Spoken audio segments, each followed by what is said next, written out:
નમસ્કાર મિત્રો, Gujarat panchayat service selection board દ્વારા મિત્રો કાયમી ભરતીની જાહેરાત થઈ ગઈ છે. તો મિત્રો ખાસ એમપીએસડબ્લ્યુની ભરતીની જાહેરાત આવી ગઈ છે. તો મિત્રો ખાસ સંપૂર્ણ વિડીયો જોઈ લો, તમને ખૂબ જ ઉપયોગી બનશે આ વિડીયો. કારણ કે આ વિડીયોમાં તમને બધી જ માહિતી મળી રહેશે. શું તમારો પગાર ધોરણ રહેશે, કેટલી જગ્યા છે, શું લાયકાત હોવી જોઈએ, કોણ કોણ વ્યક્તિ આ એમપીએસડબ્લ્યુની ભરતીમાં ફોર્મ ભરી શકશે, અને મિત્રો ખાસ ગૌણ સેવા પસંદગી મંડળ એટલે કે ગુજરાત પંચાયત સેવા મંડળ દ્વારા આ ભરતીની જાહેરાત કરવામાં આવી છે. તેનો સિલેબસ શું રહેશે, આ બધી જ માહિતી તમને આ વિડીયોમાં મળી રહેશે. મિત્રો ખાસ છેલ્લે સુધી આ વિડીયો જોઈ લેવો. તમારે ફોર્મ ભરતી વખતે શું શું તકલીફ પડી શકે એ બધી જ માહિતી તમને આ વિડીયોમાં મળી રહેશે. તો મિત્રો ખાસ એકવાર શાંતિથી આ વિડીયો જોઈ લેવો. તો ચાલો મિત્રો વિડીયો શરૂ કરીએ. એના પહેલાં મિત્રો આપણે ટેલિગ્રામ ચેનલ છે જેની લિંક વિડીયોના ડિસ્ક્રિપ્શનમાં આપેલી છે. તો આજે જ ટેલિગ્રામ ચેનલમાં જોડાઈ જાઓ, તમને એમાં પણ માહિતી ભરતીને લગતી મળતી રહેશે.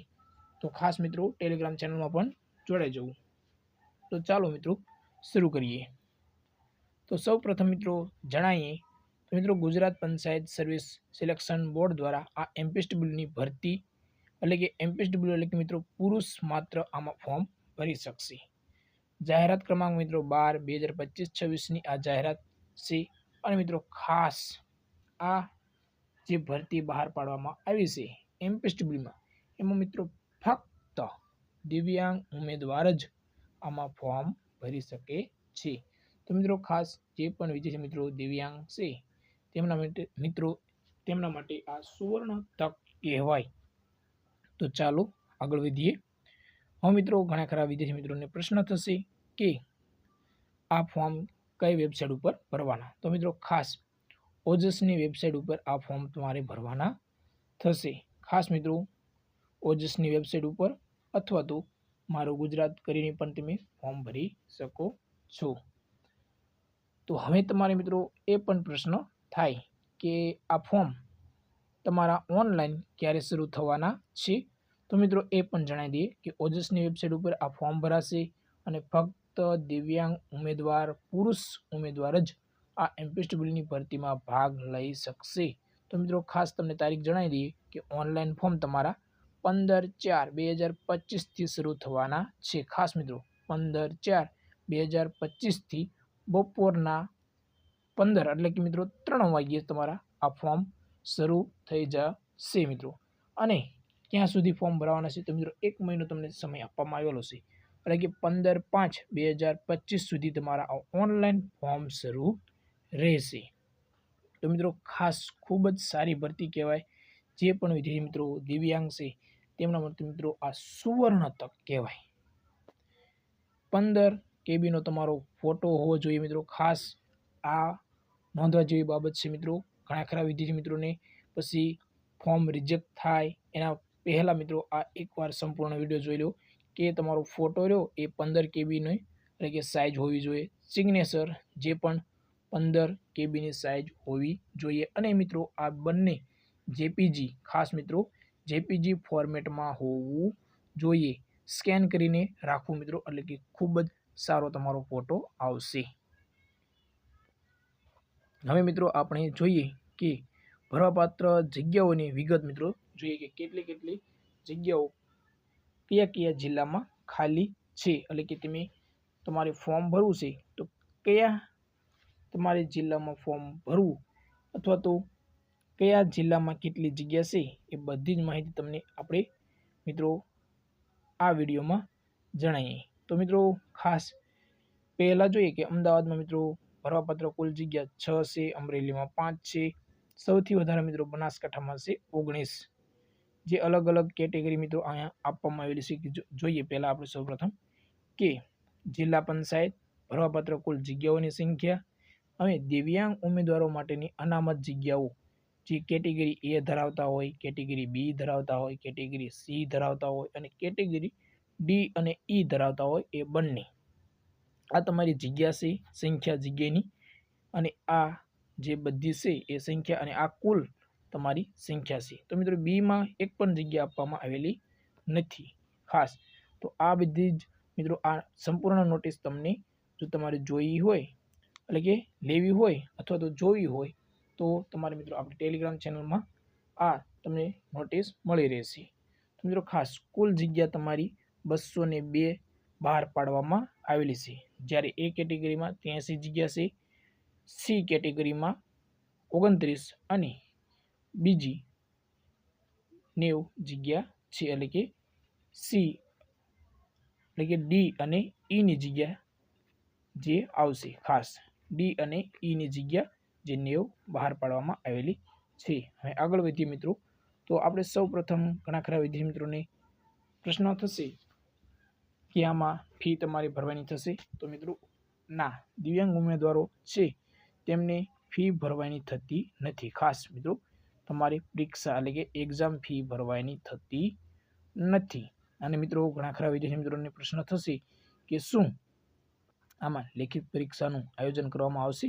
તો મિત્રો હા, લેખિત પરીક્ષાનું આયોજન કરવામાં આવશે ખાસ। આમાં લેખિત પરીક્ષા પણ રહેશે અને અલગ અલગ જે કેટેગરીમાં આવશે તેમને મિત્રો છૂટછાટ પણ આપવામાં આવશે। એટલે કે શેમાં? તો મિત્રો વય મર્યાદામાં, ખાસ વય મર્યાદામાં પણ છૂટછાટ આપવામાં આવશે। એ બધી જ તમને પહેલાં જણાવી દઈએ। એના પહેલાં મિત્રો આપણે જોઈએ કે શૈક્ષણિક લાયકાત શું હોવું જોઈએ? તો મિત્રો ખાસ એમપીએસડબલ્યુનો તમારે કોર્સ કરેલો હોવો જોઈએ ખાસ શૈક્ષણિક લાયકાત।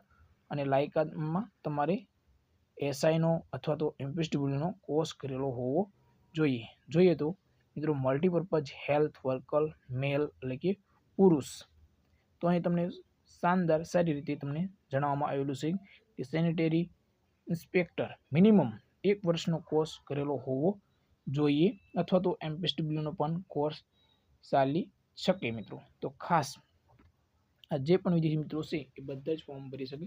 અને વય મર્યાદા મિત્રો 18 થી 33 વર્ષના ઉમેદવારો મિત્રો આમાં ફોર્મ ભરી શકશે। અને અલગ અલગ કેટેગરીમાં અલગ અલગ તમને વય મર્યાદામાં છૂટછાટ આપવામાં આવેલી છે। તો મિત્રો એ પણ જણાવી દઈએ, ઘણા ખરા વિદ્યાર્થી મિત્રોને 33 વર્ષ થવાના નજીકમાં હોય અથવા તો થઈ ગયા હોય તો મિત્રો તમારી કેટેગરી કઈ છે એ પ્રમાણે તમને વય મર્યાદામાં છૂટછાટ પણ આપવામાં આવશે મિત્રો ખાસ। એ પણ તમારી બાબત ધ્યાનમાં લેવી। હવે આ તમને જોઈએ કે જે વય મર્યાદામાં છૂટછાટ આપવામાં આવેલી છે એ તો સામાન્ય કેટેગરી દિવ્યાંગ ધરાવતા પુરુષ ઉમેદવારોને 10 વર્ષની છૂટછાટ આપવામાં આવે છે। તો ખાસ મિત્રો એટલે કે 45 વર્ષ સુધી તમે ફોર્મ ભરી શકો છો। તો મિત્રો ખાસ આ પણ સારી બાબત કહેવાય।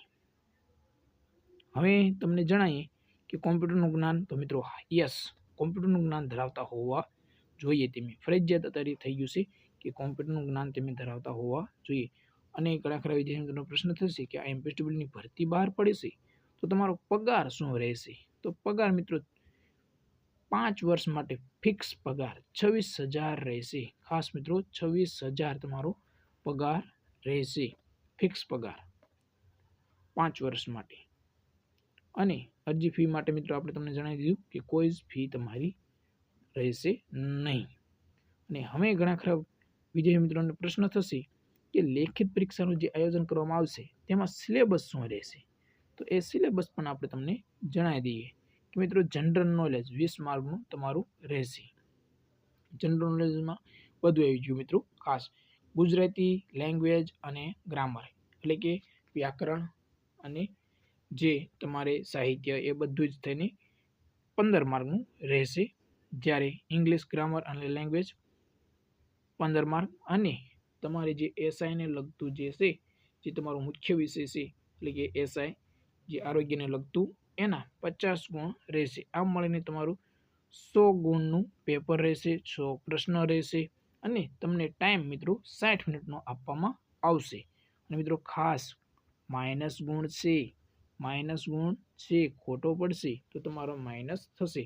તો માઇનસ કેટલા થશે? તો કે 0.25 ખાસ મિત્રો 0.25 માઇનસ ગુણ થશે। એટલે કે એક પ્રશ્ન ખોટો પડી તો તમારો 0.25 માઇનસ થશે।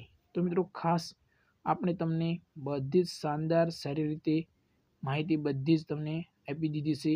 અને હવે જો કોઈ પ્રશ્ન હોય તો મિત્રો તમે કોમેન્ટ બોક્સમાં જઈને કોમેન્ટ કરી શકો છો। અને કોઈ પણ પ્રશ્ન હોય તો તમે મિત્રો ખાસ કોમેન્ટ કરી શકો છો। અને આપણી ટેલિગ્રામ ચેનલ છે જેની લિંક વિડીયોના ડિસ્ક્રિપ્શનમાં આપેલી છે, તો આજે જ ટેલિગ્રામ ચેનલમાં જોડાઈ જાઓ। તમને ભરતીને લગતી બધી જ માહિતી આપણી ટેલિગ્રામ ચેનલમાં મળતી રહેશે। તો જય હિન્દ મિત્રો।